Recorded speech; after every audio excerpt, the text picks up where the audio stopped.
course is titled Transseries Model Theory and Hardy Fields. Oh, it's being recorded, so I have to click on this thing. And but it will mostly be about Hardy fields, because that's where some new developments took place. And I will start from scratch with talking about germs and Hausdorff fields. And there are some fairly old original sources available for that. This paper, this somewhat controversial paper by Dries, über asymptotische Werte, infinitäre Approximationen und infinitäre Auflösung von Gleichungen, mathematische Annalen from 1875. And then certainly, according to modern standards of correctness and rigor, a lot of it is hard to understand. And but Hausdorff and Hardy were people who did make sense of it. And there is this nice paper by Hausdorff,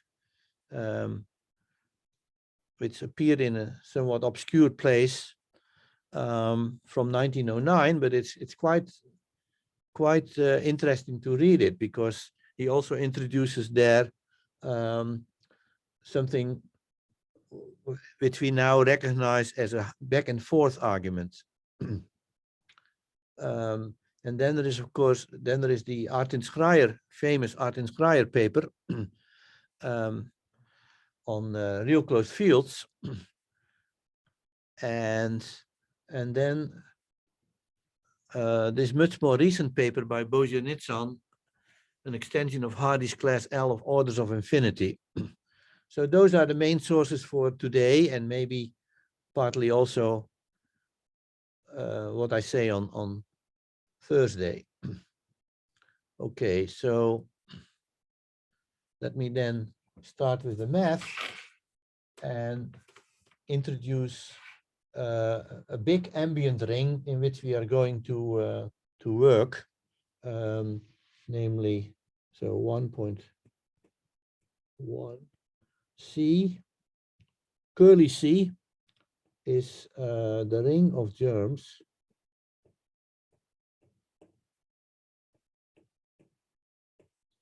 at plus infinity of the real valued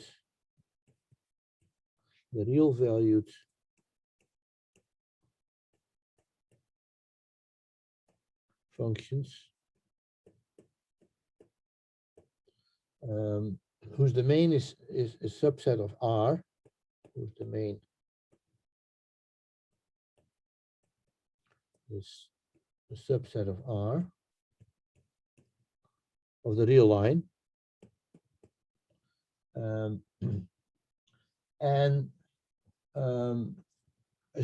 this subset should contain at least a half line on which the function is continuous. Yeah, subset containing an interval from a to plus infinity on which the function.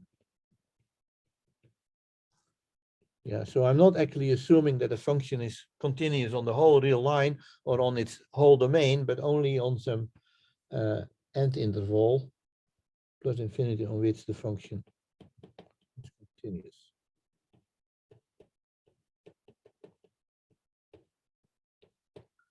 Right. Now, and of course, we identify every real number with the corresponding germ of the corresponding constant function. So this makes the the field of real numbers a subring of curly C. Okay, and now I want to introduce a few conventions for the rest of today, and in fact for the rest of the course.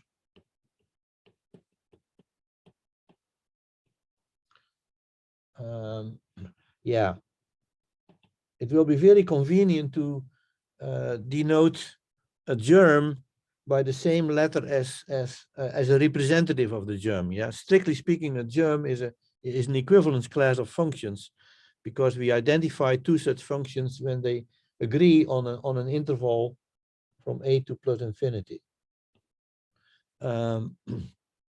Right, so for F and C, for such a germ, we also let F denote any representative that denote any representative of it. Yeah, of course, we only do that in a way that is harmless. Denote any representative of it. If, in other words, we only do that if no confusion can results from this abuse of notation. So we can use expressions like, the reason for doing that is that we want to use expressions like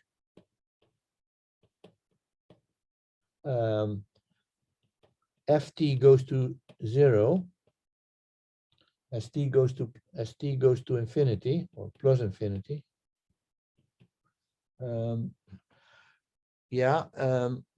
Where f is such a germ, and of course, strictly speaking, this only makes sense if you replace the germ by one of its representative.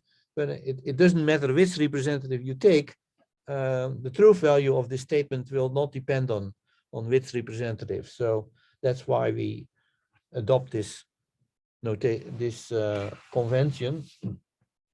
And right, and when I say germ, I always mean a germ at plus infinity. Of course, you could also consider germs at another point, at, let's say, at a plus, where you consider them the intervals from a fixed element a to a plus epsilon, where epsilon can be as small as you want. But this is more a canonical choice. The other choices can be reduced to this one by obvious changes of variables. Okay, so yeah, so F and T will range over the real numbers. And FGH for a while will always be such germs in curly C. Okay. We also partially order this ring.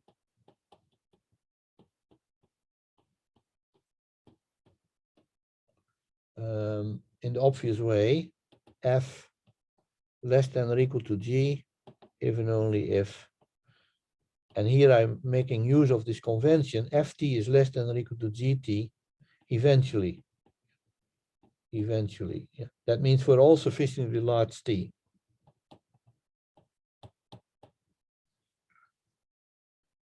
Okay. Yeah, and it will be useful to introduce the ring of units, the multiplicative group of units, C cross. If I have a ring R and I put a little cross on top, I mean the multiplicative group of units of that ring. Yeah, multiplicative.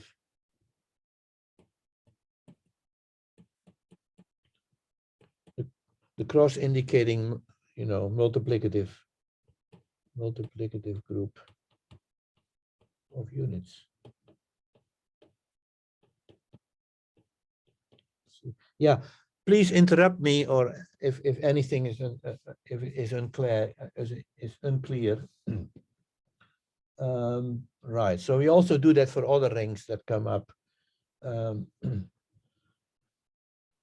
Okay.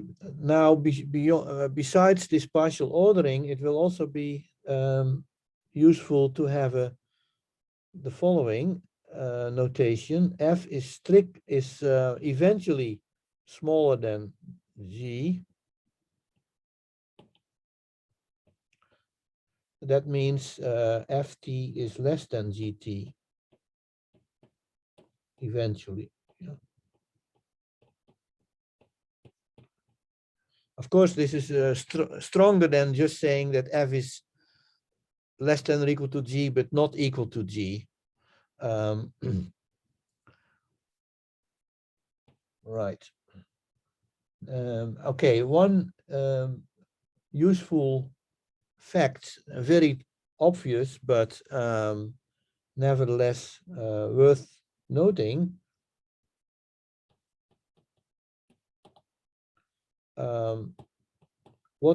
When is F a unit? It's well, if F is a unit in this curly C, since F is eventually continuous, it must, and F has an inverse, F times G is 1, again, eventually, that can only mean that F is eventually positive or eventually negative, right? F is eventually less than 0, or F is eventually greater than 0. Yeah, I hope this is clear. From again, the continuity is here the key thing, and right. Yeah. We also define the absolute value of F. F in C given by Ft equals Ft. Right. Yeah. Again, it doesn't depend. No matter which representative of F you take, this will give you the right germ. Okay.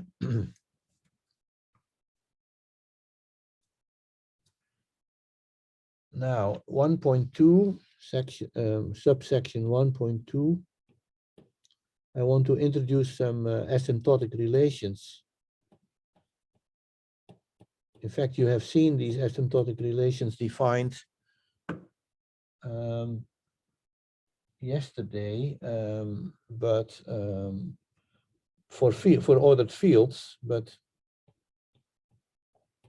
by Alessandro in his talk on C. But it will be useful to have them defined on this very big ambient ring C as well. So F is dominated by G, or means exists a positive real number.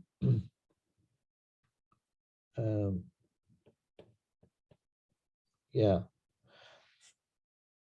This bigger symbol means simply that I restrict myself to positive real numbers, such that F is less than or equal to CG.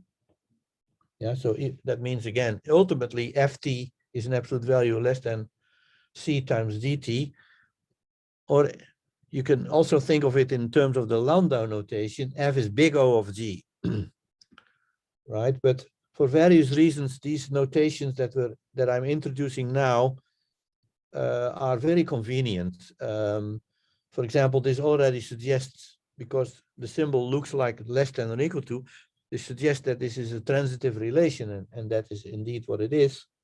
And of course, you have the corresponding opposite F.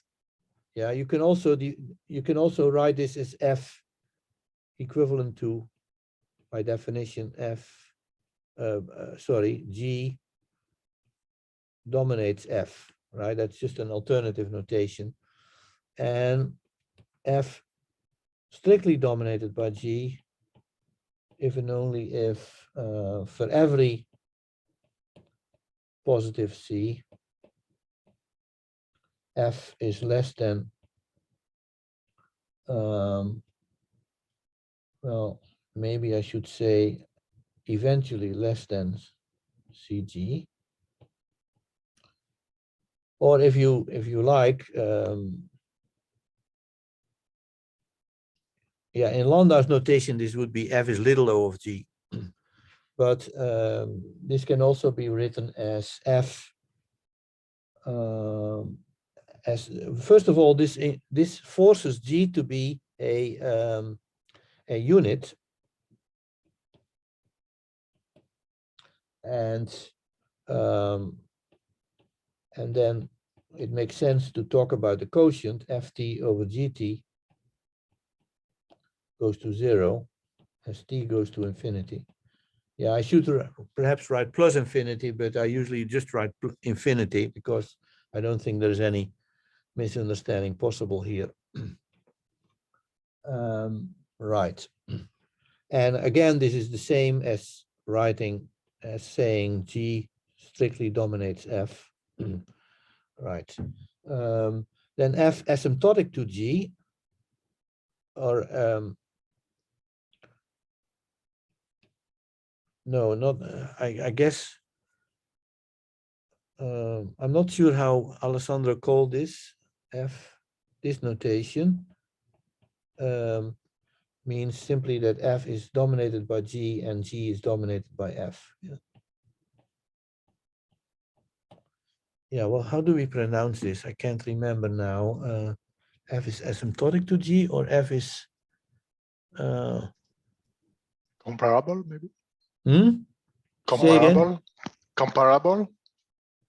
Comparable. Well, yeah, the thing is that I'm going to use the word comparable in another sense later on. So commensurate? No, No. and okay, it's not important for the moment, but the thing is that there is another, of course, this is an equivalence relation, right? There is another one that is very useful, that is F is, and this I think is pronounced as F is asymptotic to G, and that is that F minus G is strictly dominated by G or by F, it doesn't matter, because it turns out that that this is an equivalence relation on C cross. Yeah, equivalence relation. Yeah, this is something that it might be good to check for yourself.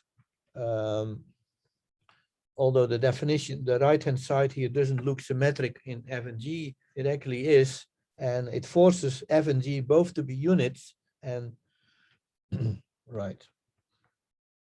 Yeah, so again, this is equivalent to maybe a more intuitive way to say that G is a unit and the limit and ft divided by gt goes to 1 as t goes to infinity. Right, so all these things are quite easy to check, but might be good to do it once in your life. Okay, right. So this is asymptotic relations on C. And I want to make the remark that all this actually extends to when you complexify. So, yeah, remark.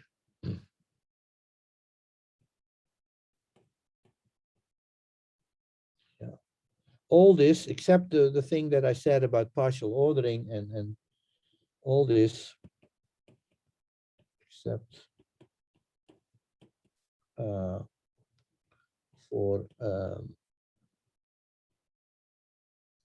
what I said about the partial ordering and the eventual strictly less than extends using the same definitions, extends in the obvious way. And in fact, for some issues, we really have to work in this complexification, in this to the complexification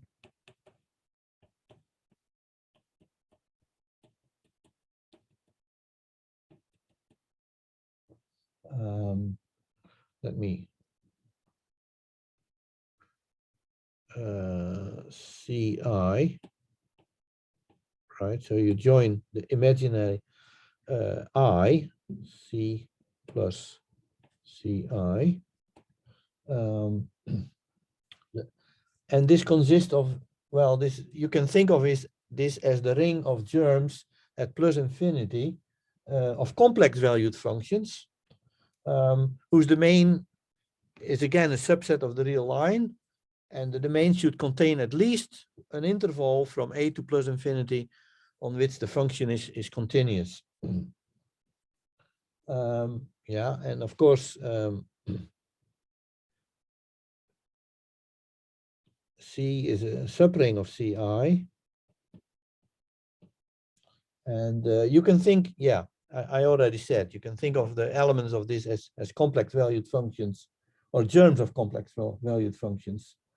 And oh, yeah. But of course, now we have the complex field as a subring of Ci. And the usual real part and complex part of defined on the field of complex numbers extends to the also to Ci, curly Ci. Yeah, given a germ in curly Ci, you can have its real part and its imaginary part, which are both which are both in curly C. Right. Okay. I think that's enough for. Lau? Yeah. Sorry. Yeah. So in the definition of the domination, you use the modulus, complex modulus, I guess. Yes. Okay. Well, in the definition, yes, right. If you extend this domination relation to the complex numbers, then you have to take the complex absolute value, yeah, the complex modulus, if you like. Right. So yeah, maybe I should say that explicitly. Yeah, for f is g plus hi in Ci. GH in C. Yeah, so G is the real part and H is the imaginary part. F equals, well, the usual formula, the square root G square plus H square, non-negative real, yeah, which is then an element of C. Oh, yeah, and by the way, that is also a relevant fact to mention. F is automatically asymptotic to its absolute value because these dominance relations are purely in terms of absolute values or complex absolute values. And so it only depends on the absolute values whether, right. Yeah. Anything else? Okay, so then I can start with Hausdorff fields. I mean, I will come back to germs now and then when necessary, but section 1.3, why 1. Yeah, okay, 1.2 was the thing about asymptotic relations, Hausdorff fields. Yeah, which is kind of a predecessor of Hardy fields, which Sorry, can be. You said asymptotic, but you wrote comparable. Yeah, right. Oh, your terminology here is comparable. I see. F is comparable to the absolute value of F. Yeah, right. But in this case, you mean the other symbol, right? It should be F is really asymptotic to the absolute value of F, or not? No. I really mean this. Okay. It's certainly not the case that F is not F. Well, unless F is, well, of course, if F is positive, then it's equal to to its absolute value, not in general. Right. Hausdorff fields. Okay. Yeah, so this is a kind of pretty simple version of Hausdorff of Hardy fields where you don't have to worry about the derivation. So a Hausdorff field is simply, well, this is our terminology. You cannot find it in Hausdorff, of course, nor in Bose-Nitzan, who call them B fields. Interesting choice of terminology, but a Hausdorff field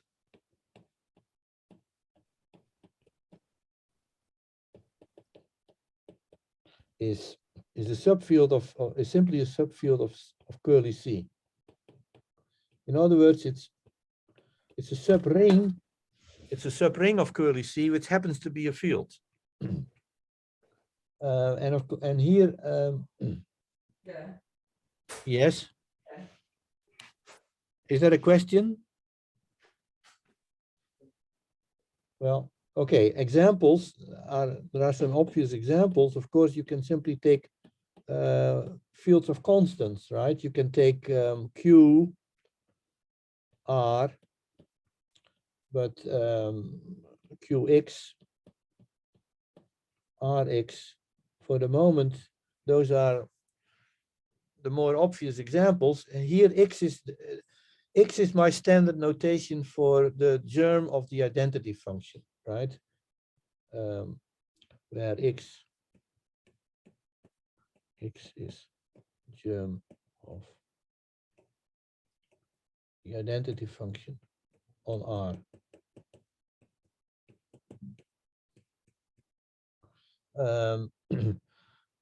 Right, I mean, this is a typical example where a rational function in X is not necessarily defined on the whole real line, but it's certainly defined on some end interval from A to plus infinity where it is also continuous. So, right. And but another kind of example which is really worth mentioning is but that's for those who already know a little bit about O minimality, namely for any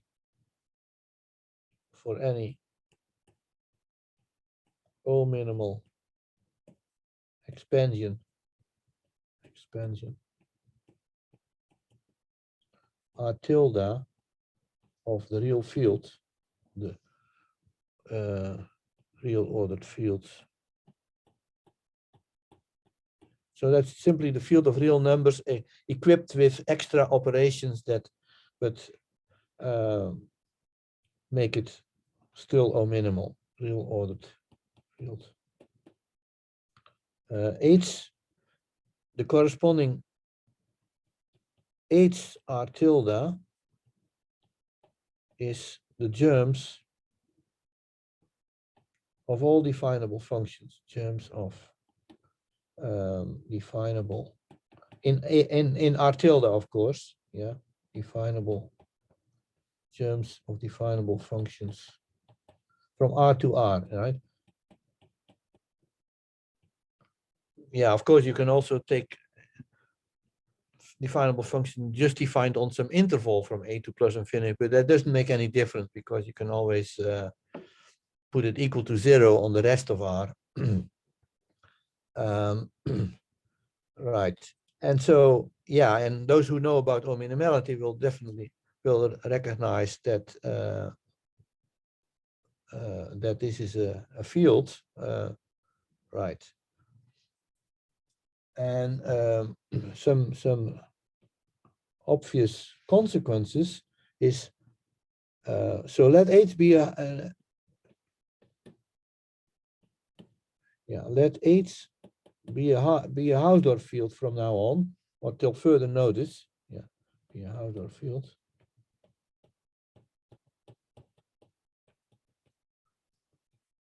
Till further notice.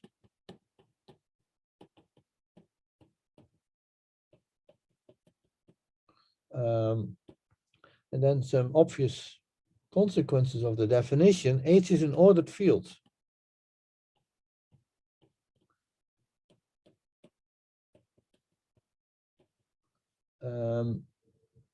Yeah, and this is because if F is an element of a non-zero element of H. Yeah, by the way, this is my or our, that means Matthias and Joris and I use this notation to say that F is not zero. Yeah, if you have an ordered, if you have any ring or even additive group, additive abelian group, we write this non-equal symbol as a superscript to indicate that you restrict to the non-zero elements. Yeah. If F is non-zero, then F is a unit, right? Since H is supposed to be a field, a subfield of curly C, then F is a unit in curly C, and therefore it has to be eventually positive or eventually negative, as we already noticed for F. So this makes automatically gives you an ordering, a natural ordering on a Hausdorff field. And of course, because we are now going to, we'll just write F bigger than 0 and F less than 0 instead of, yeah, we'll just use bigger and less for elements in a Hardy field, in a Hausdorff field for germs.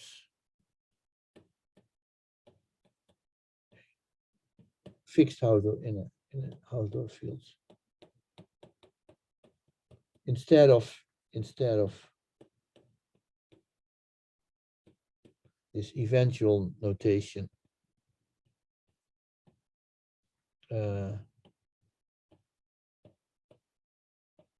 Yeah, and also the partial ordering on curly C that I introduced earlier automatically restricts to the corresponding total ordering of my Hausdorff fields, right?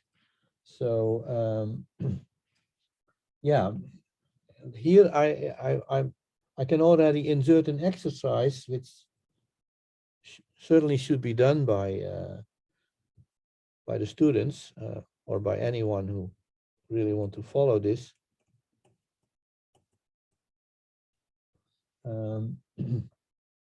Namely, if F is in my Hausdorff field, then in fact the limit as t goes to infinity of ft exists.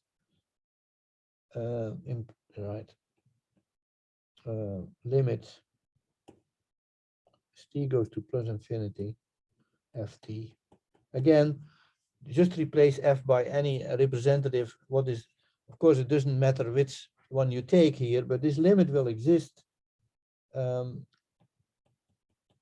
as an element of the reals, or possibly, of course, it could also be minus infinity or plus infinity, right? So, right, yeah, and here is an easy lemma, which you should also consider as the proof as an well, it's too obvious to assign it as an exercise, so I'll just write it down lemma. Yeah, to construct Hausdorff fields and later on Hardy fields, sometimes you just have an integral domain instead of a field, or let's say you have a subring of curly C whose non-zero elements are units, right? So R, a subring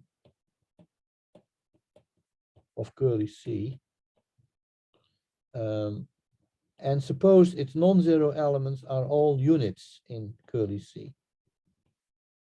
Well, then you can form fractions. You can, for every f and g in R, and where g is not 0, g would be a unit, so you can form the fraction f over g, and that will give you a field So this R generates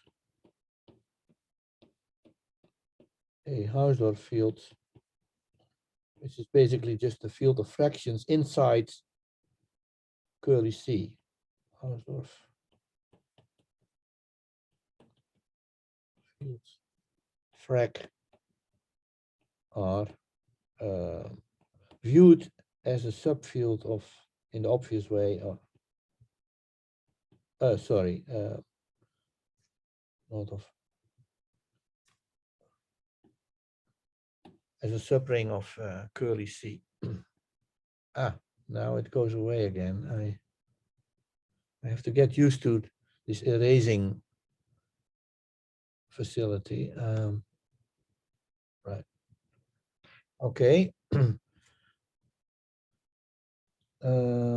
Right. Now something a bit more interesting.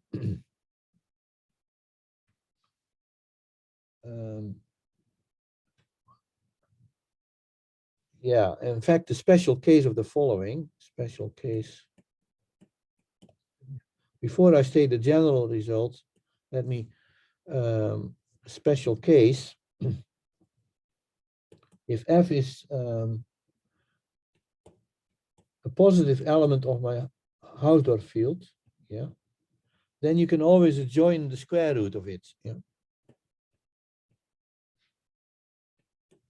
If you take the ring generated by the square, then yeah. Right, the square root of F, of course, is now also an element of curly C. And if you adjoin it to H, you take the ring generated by it over H in curly C. This is a Hausdorff field again.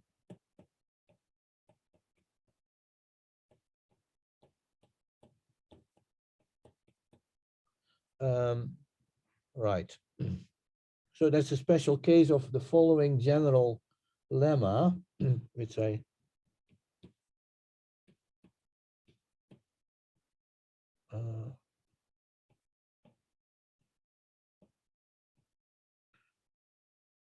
right. Yeah, so suppose I have an irreducible polynomial Py. Yeah, capital Y will usually be my indeterminate if I talk about polynomials, and later on differential polynomials, but for the moment just polynomials. Suppose Py is irreducible.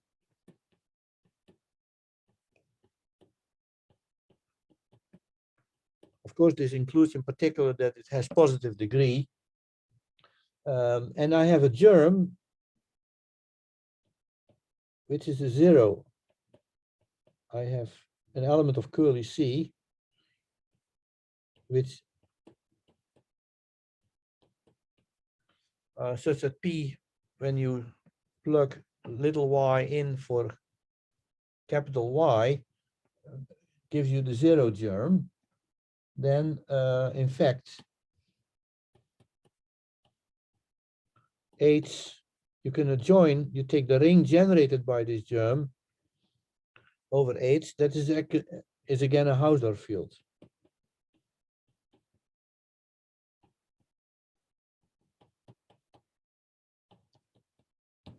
Right.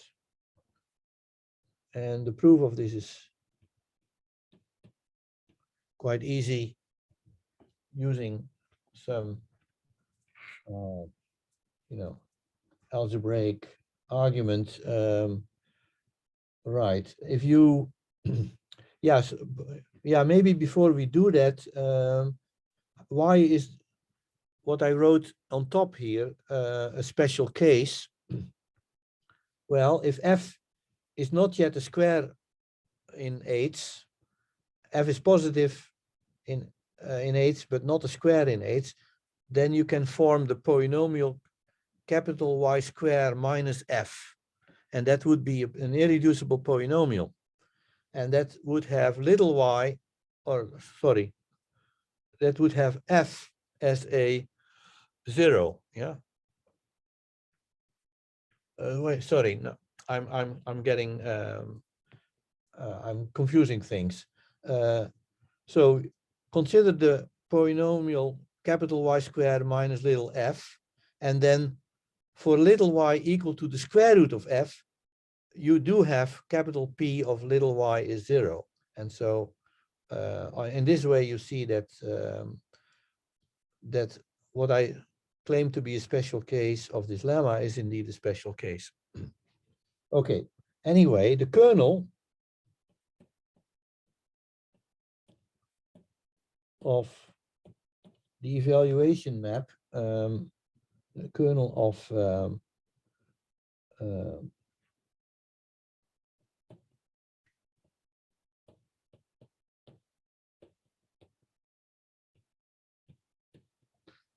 capital HY, HY, where you assign to every polynomial its, yeah, this is of course an H algebra homomorphism, and its kernel contains the, by definition, capital PY. But since capital PY is irreducible and generates therefore a maximal ideal in this polynomial ring, this kernel cannot be any bigger. So it's so the kernel is exactly the ideal generated by PY. Yeah? So equals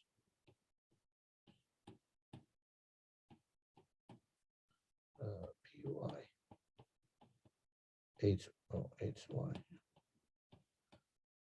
So what this means is that you have this isomorphism, ring isomorphism, modulo P.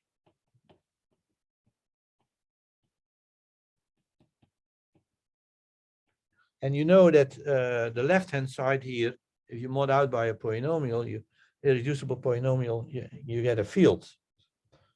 Yeah, so HY field.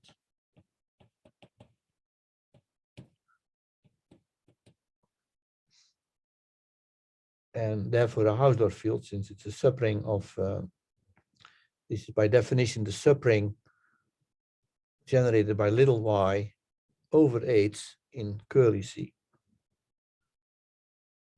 Okay, I have to, oh, I only have 10 minutes left. No, yeah, I have 10 minutes left, which is not much.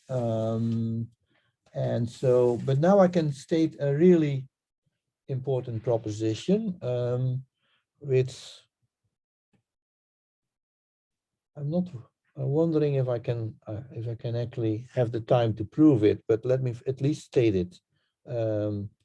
Proposition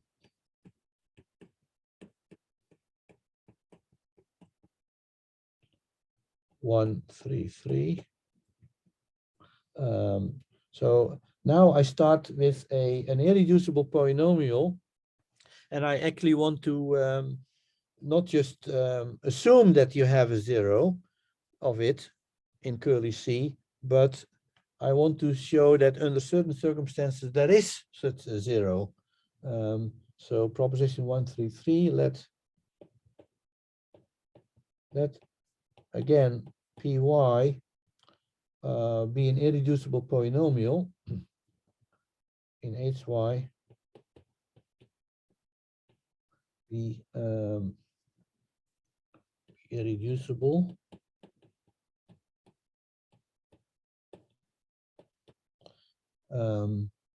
and yeah, then two things happen. One, the zeros, yeah, okay. Yeah, I see that. I think I have to change the wording a little bit, because I now want to consider capital P as a something in two variables.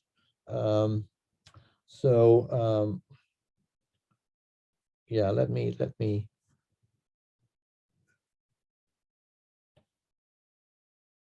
yeah, say so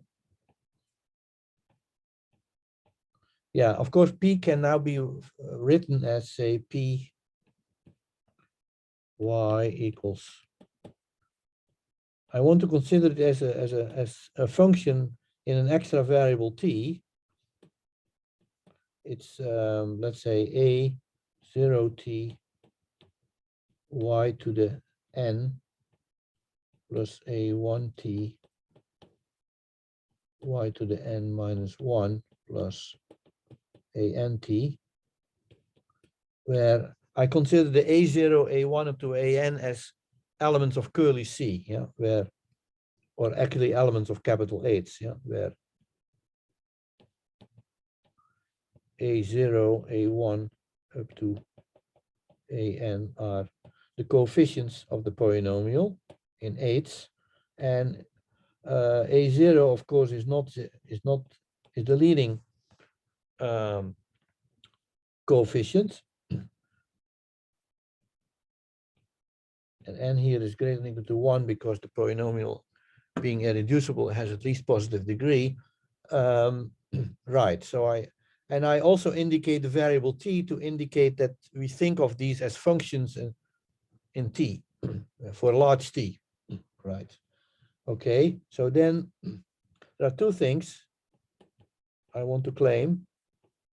One, the zeros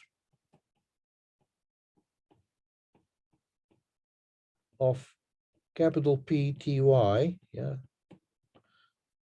I now think of actually substituting for t an actual real number, which is big enough so that it all makes sense.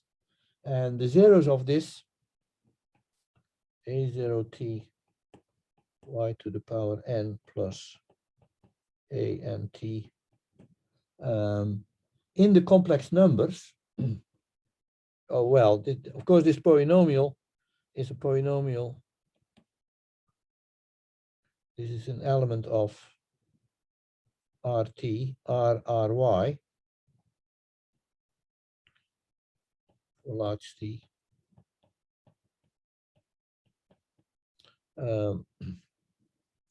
And I want to claim that the zeros in the complex numbers are all non-singular. Zeros P in C, non-singular. What that means is that they are not zeros of not zeros of its derivative with respect to y, not zeros of. Yeah, so you take the formal derivative of this polynomial with respect to the y variable, which I think would be reasonable to indicate this way.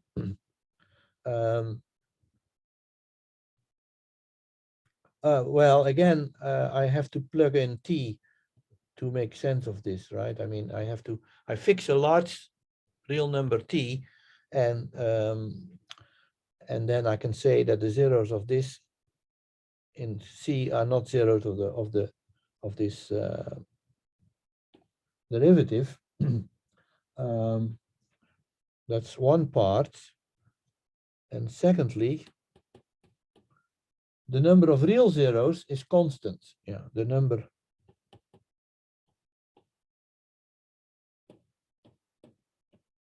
of real zeros. Yeah, some of these complex zeros will actually be real, or there might of course not be any real zeros, but in any case, the number of real zeros of PTY is eventually constant. Yeah. Is eventually, that means for large enough t, it doesn't change anymore. And are given by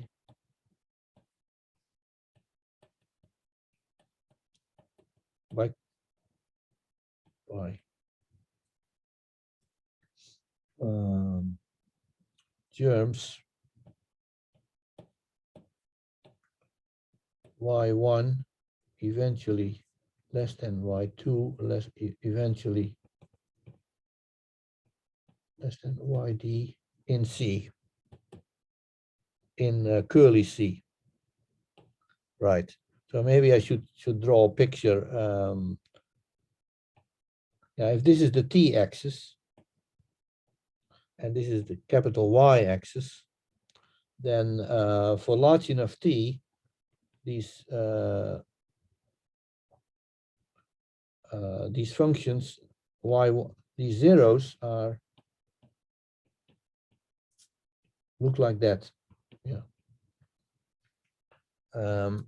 So y1 is everywhere less than y2 is everywhere less than y3 for sufficiently large t, right? So good.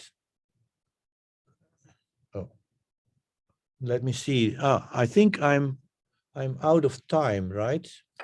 So okay, I will start with this stating this proposition again next time, and then proceed with the proof. But I think I will stop here then.